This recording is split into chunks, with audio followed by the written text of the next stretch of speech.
ئەم دۆخە بۆ زیندانیانی سیاسی تەحمل ناکرێت.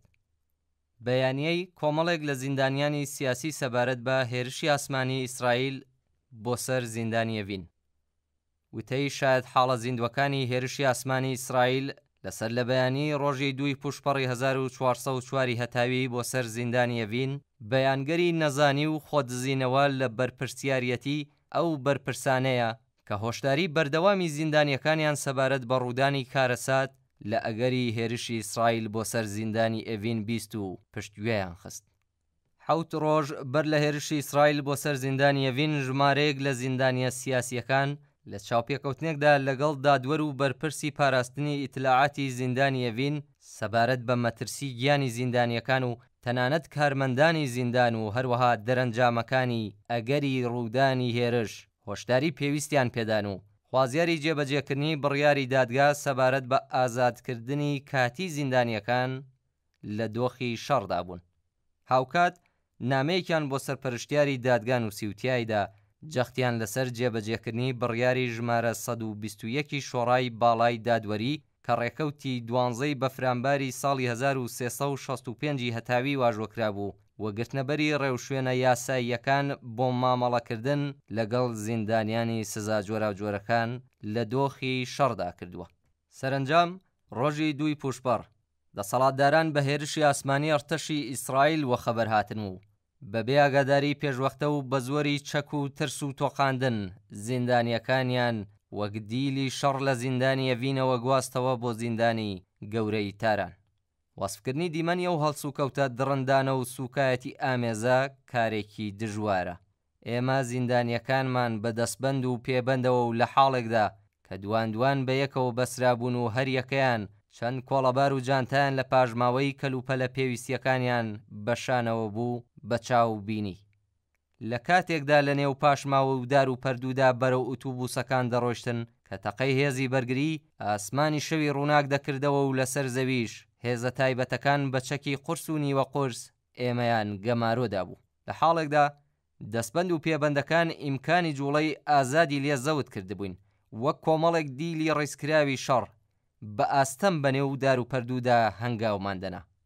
پرۆسەی گواستنەوەی زیندانیەکانی بەندە جیاوازەکان بەگشتی 14 کاتژمێری خایاند کە زیندانیەکان بۆ ماوەی 10 کاتژمێری تەواو بەنێو دار و پەردوودا و لەژێر هێرشی ئاسمانیدا ڕێگەڕۆشتن. ئەگەر لەو ماوەیەدا زیندانی ئەڤین جارێکی تر ببوایەتە ئامانجی هێرشەکانی ئیسرائیل بێگومان دەیان زیندانی لە چاوتروکانێکدا گیانیان لە دەستەدا یان بریندار دەبوون. بە کورتی ئەوە هونەری دەسەڵاتداران بوو کە بە دەستەوەستانی و کورتبینی و سەرسەختی خۆیان ڕێگەیان بۆ جینایەتی ئیسرائیل خۆش کرد کە بووە هۆی مەرگی لانی کەم 71 کەس لە کارمەند و پزیشک و سەرباز و زیندانیان و بنەماڵەکانیان. ژنانی زیندانی ئەڤینیش نەک هەر لە زیانە دەرونی و جەستەیەکانی سەرچاوە گرتوو و ڕووداوی تەقینەوە و گواستنەوەیان بۆ زیندانی قەرچەکی وەرامین بێبەش نەبوون، بەڵکو لەوانەیە لایەنی دڵتەزێنتری کارەساتەکەیان بەرکەوت بێت.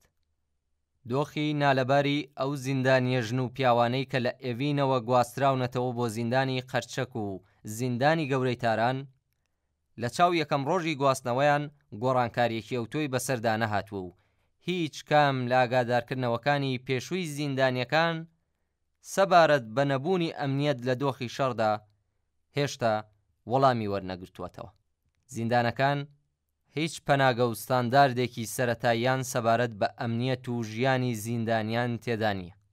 لە ئێستادا زیندانی گەورەی تاران و قەرچەکی وەرامین بەهۆی دۆخی دژوار و نامرۆڤانەیان وەک هێمای سیاچاڵ و خەفەقان جێگای زیندانی ئێڤینیان گرتووەتەوە و مافی زیندانیانی سیاسی و ئاسایی هەروە پێشێل دەکرێت.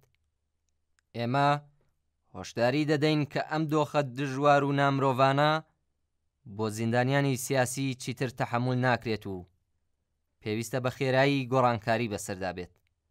لە ئاستی کۆمەڵگاشدا پێویستە سیاسەتی ترس و تۆقاندن، سەرکوتی دڕندانە، دروستکردنی بربەست و گرتن و دەست بە سەرکردنی هەڕەمەکی کۆتایی پێبێت.